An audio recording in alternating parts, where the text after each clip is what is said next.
is going on, everybody? My name is Ryan Montes. It is December 27th, 2018 at 9:54 p.m., just right around 10 o'clock p.m., 6 minutes till.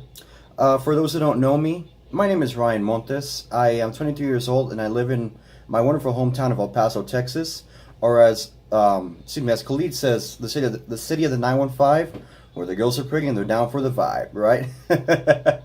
Gotta love Khalid in that lyric and the whole song, right? But just going back to the point, back to what I'm talking about here. The reason I'm doing this is because I want to start making vlogs because my YouTube channel's been dead for quite a few years. Well, I take that back, not really, but I posted a video, but I'm not very active on YouTube as I am like on Facebook and Snapchat and Instagram, vice versa. But I just want to tell you guys that I just want to tell you guys what I like to be, what I'll be talking about most likely. I'll be talking about astronomy, music, movies, and sports, and a little bit of my personal life if there's anything interesting that goes on in my life, right? But hey, a lot of things looks like the tides are turning for me a bit. Success is finding its way to get to me.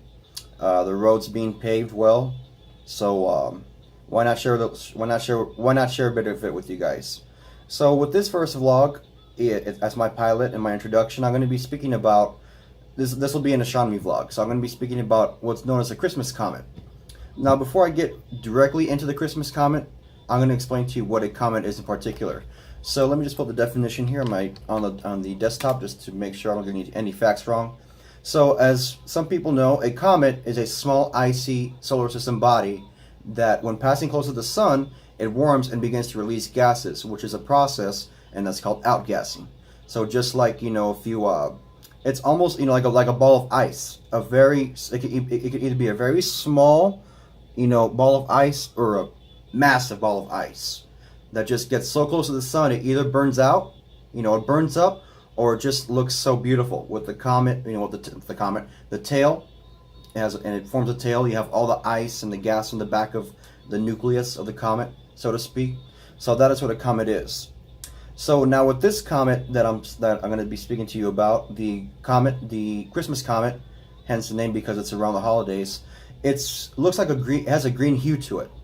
According to some viewers around the country, around Minnesota, which I saw there were photos of it around there. There's also been sightings of it just around the northern part of the country, not really here in El Paso or this area, West Coast or East Coast, because of just viewing conditions, light pollution, and the reason probably farther up north is because there's less rural areas. It's more open up in Minnesota. Aside from Minneapolis, St. Paul, you have states like Montana, North Dakota that probably have seen it. So that's why it stands out to the naked eye. But right now, the comet seems to be back in what looks like a fuzzy patch, where you might need a binocular or some sort of optical device or tool or whatever, just to use to view this, to view the comet right now, since it's getting farther away from the Earth. Its closest approach was about 7.1 million miles, and that was around, let me see, that was December 17th, which is 10 days ago today. So that just shows you, like, within a week or so, a little bit more than a week, it goes quite a long ways. However, everyone still has a chance to see this comet, so don't be bummed out just because it's already past its closest approach to the Earth. This comet's going to be going on till at least early February max. So it's going to be going on from now until into January, then into February a little bit. Then that's when the comet basically goes away, and then it comes back to orbit Earth another 5.5 years from now. So again, don't be bummed, because you still have a chance to see it, but you might need binoculars unless you have super 20/20 plus vision to see that, with your naked eye, if you have superpowers or something. But I'm just joking about that. But a little description about this comet. The comet itself, it's the size of, from what I've read, it's the size of a refrigerator. So you imagine your typical refrigerator. It's probably as big as one of these doors behind me, one of these closet doors here in the computer room that my family has here. So that's a pretty large comet. For it to be that color and going that slow, you think, man, that's crazy. But then again, think of it like this: you have either a tiny pebble, like a meteor, or a tiny particle of ice that can have a comet tail too.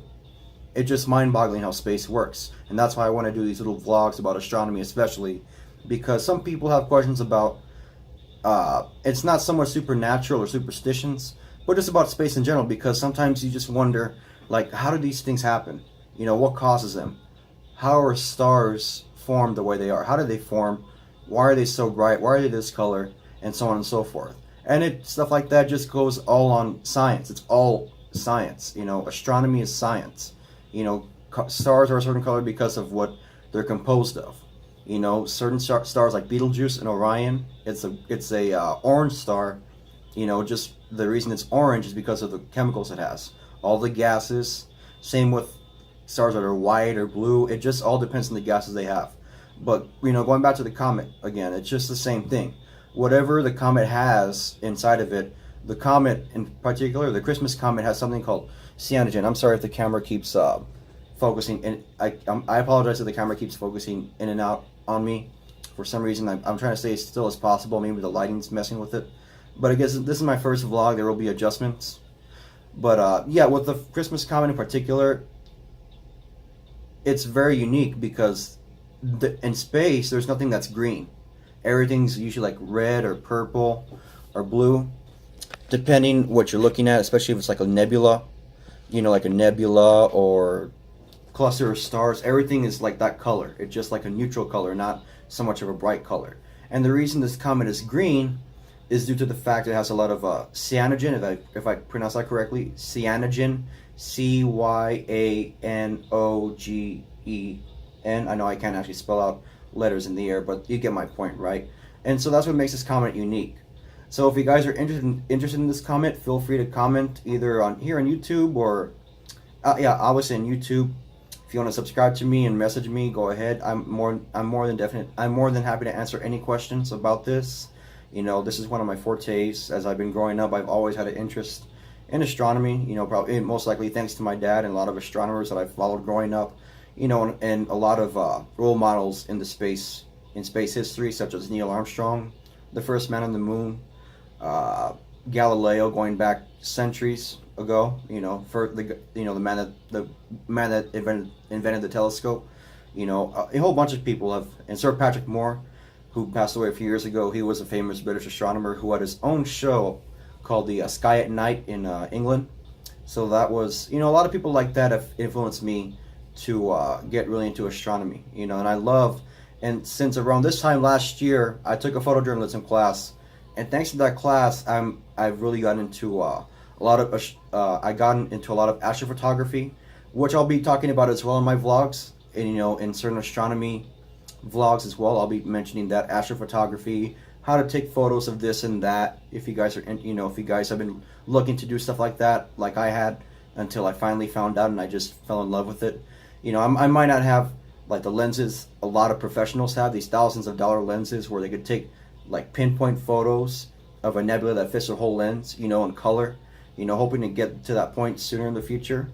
But yeah, I mean, right now I'm able to take, you know, just like with me, anybody could take photos of the stars. You just need to know how to work a camera, how to work with your ISOs, how to work with your f-stops, your exposures, all that stuff. And I'll try as hard as I can to touch base with that. So just keep looking out for my vlogs.